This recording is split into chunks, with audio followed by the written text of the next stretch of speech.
The lobby of the city's most prestigious hospital was immaculate, the air chilled and sterile. A woman, her face etched with exhaustion and pain, clutched a threadbare coat over her swollen belly. To any casual observer, she was just another homeless woman, and it looked like she was about to give birth right on the street. Her clothes were dirty, her hair was matted, and she looked like she hadn't seen a warm meal in weeks. Wincing, she leaned against a polished marble wall as a sharp pain shot through her. At the front desk, a receptionist with a perfect manicure and a severe expression barely glanced up. "Ma'am, I've already told you," she said, her voice dripping with disdain. "This is a private institution. We don't run a charity clinic. If you don't have insurance or a way to pay, you need to go to the county hospital." "Please," Evelyn whispered, her voice trembling. I think the baby is coming. I don't think I can make it." The receptionist finally met her eyes, which were cold and dismissive. "That's not our problem. We have actual patients to attend to. If you don't leave now, I'll have security escort you out." The words were sharper than any scalpel in the building. But here's the thing. What the receptionist didn't know, what nobody in that hospital knew, was that the woman they were about to throw out wasn't just another patient. She was the one who had paid for the very marble they were standing on. See, this wasn't just any woman. This was Evelyn Vance. While the world knew her as a reclusive billionaire philanthropist, the head of the multi-billion-dollar Vance Foundation, Evelyn's real passion was understanding people. After a lifetime of watching money change everyone around her, she was on a personal mission. She disguised herself as someone with nothing, walked the streets of her own city, and searched for people whose kindness didn't come with a price tag. For weeks, she had lived this life, feeling the world's harsh indifference firsthand. But nothing prepared her for this. The fake pregnancy, a prosthetic belly hidden under her tattered clothes, was her latest test. She wanted to see how the very institutions her foundation generously supported would treat someone at their most vulnerable. And here, at the flagship hospital her foundation had poured millions into, the answer was becoming crystal clear. Just as the receptionist reached for the phone to call security, a man in a crisp suit strode through the lobby. This was Mr. Harrison, the hospital's chief administrator, a man whose career was built on schmoozing wealthy donors. He saw the commotion and walked over, a frown already creasing his brow. "What's going on here, Janice?" he asked, his voice low and irritated. "This person refuses to leave," the receptionist sniffed, gesturing toward Evelyn. "She has no insurance and is demanding treatment." Mr. Harrison gave Evelyn a quick, dismissive once-over, his nose wrinkling. He didn't see a person in distress. He saw a problem, a stain on his hospital's pristine image. He had no idea he was talking to the very woman whose foundation had just pledged another $10 million to fund his new state-of-the-art cardiac wing. "Ma'am," he said, his tone leaving no room for argument, "this is a place for healing, not a shelter. You need to leave. Now." Evelyn looked from his expensive shoes to his merciless eyes and felt a deep sadness. This was the man she had entrusted to provide care and compassion. He was failing, spectacularly. As she turned to leave, a quiet voice cut through the tension. "Wait." An older man in a janitor's uniform stopped his cart. His name was Samuel, his face lined with the quiet dignity of a long life lived with integrity. He'd seen the whole thing from across the lobby. Ignoring Mr. Harrison's furious glare, he approached Evelyn. "Are you all right, miss?" he asked softly. He reached into a small cooler on his cart and pulled out a bottle of water. "You look like you need this. At least sit down for a minute." He gestured to a nearby chair. "Samuel, get back to your work," Mr. Harrison snapped. "This is none of your concern."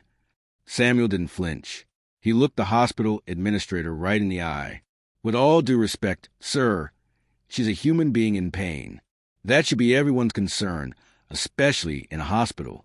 He then turned back to Evelyn, his eyes full of a kindness that felt like the first ray of sunshine after storm.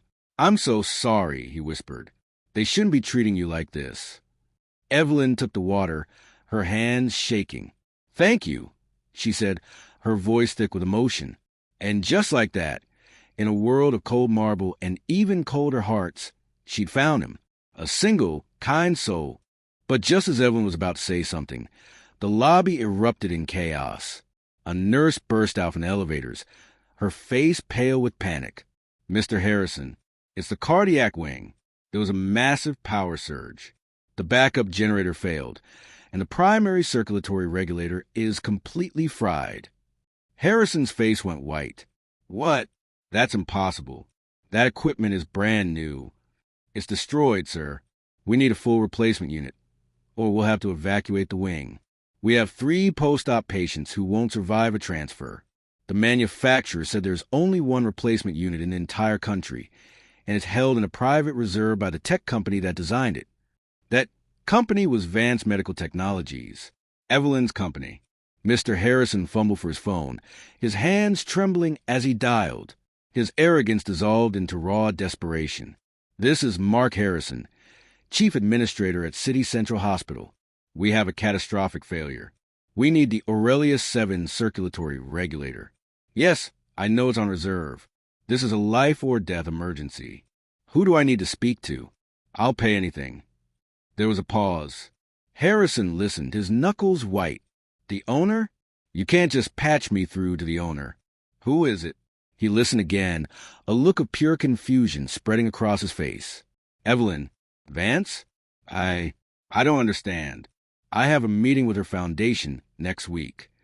The voice on the other end was calm. "I'm sorry, sir, but all emergency overrides have to be personally authorized by Ms. Vance. Our protocols are absolute. According to her security details GPS, well, that's odd. It says she's located in your hospital lobby right now." Everything seemed to slow down. Mr. Harrison lowered his phone, his eyes scanning the lobby in a daze. His gaze passed over a wealthy-looking couple, a doctor, and then, with dawning horror, it landed on the disheveled, pregnant homeless woman he had just tried to throw out.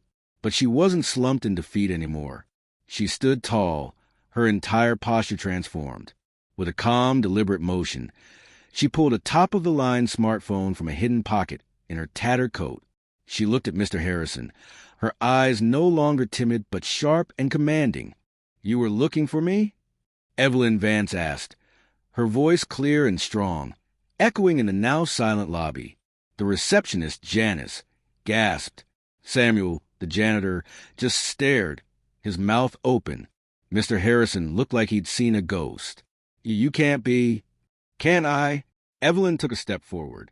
"It's amazing what a change of clothes can do for one's perspective, isn't it, Mr. Harrison? One moment, I'm trash to be swept out your door. The next, I'm the only person on the planet who can save your hospital." She looked at the terrified administrator. "That $10 million pledge for your cardiac wing? The one my foundation promised you? It was contingent on this hospital upholding one simple principle, that every life has value. That compassion comes before profit." She paused, letting the words sink in. "Today, you show me what you truly value." She held up her phone. "Cancel the transfer," she said into the device. "All $10 million, effective immediately. City Central Hospital is morally insolvent." Harrison stumbled forward, desperate. "No, please. Ms. Vance, it was a misunderstanding. We can fix this." But Evelyn wasn't looking at him. She was looking at Samuel, who had instinctively moved closer, not to plead for the hospital, but to check on her. "Are you sure you're okay, ma'am?" he asked, his voice full of genuine concern for her, not her money. A slow smile spread across Evelyn's face. She turned back to the shell-shocked Harrison. "You're right. We can fix this." She addressed the entire lobby. "The funding for the cardiac wing will be restored, but under new leadership. Effective immediately, Janice, you are terminated. Your callousness has no place in a house of healing. And Mr. Harrison, you're on indefinite administrative leave. The board, which I am now a part of, will be reviewing your entire tenure. I'd suggest you start looking for a new line of work." Then she turned to the stunned janitor. "Samuel, you were the only person here who saw a human being in need and offered help without asking for anything in return. This hospital doesn't need another administrator. It needs a heart." She looked at Harrison one last time. "I'm creating a new position, Director of Patient Advocacy. It's a salaried, six-figure role with the authority to retrain every single employee in this hospital on the principle of compassionate care. And Samuel, I want you to lead it. Samuel stared at her, speechless, tears well in his eyes. He could only nod. Evelyn Vance came looking for a single kind soul. She found one, and in the process, reminded an entire institution that its true foundation isn't built on marble or money, but on simple human kindness. Conclusion. Now, this story is a fictional dramatization, but a powerful reminder of a timeless truth. We should never judge people by how they look, what they're wearing, or what we think they have in their bank account. A person's true value lies in their character and their capacity for kindness and empathy. The wealthiest person isn't the one with the most money, but the one with the most given spirit. As this story shows, a little compassion can change a life, while a lack of it can bring an empire to its knees. The biggest lesson is that you never know who you're talking to, so it's always best to treat everyone with dignity and respect. Because the person you dismiss today might just be the person you desperately need tomorrow. What did you think of this story? Let us know in the comments below. And if you believe that kindness is the most valuable currency we have, be sure to share this video with your friends and subscribe for more stories that inspire.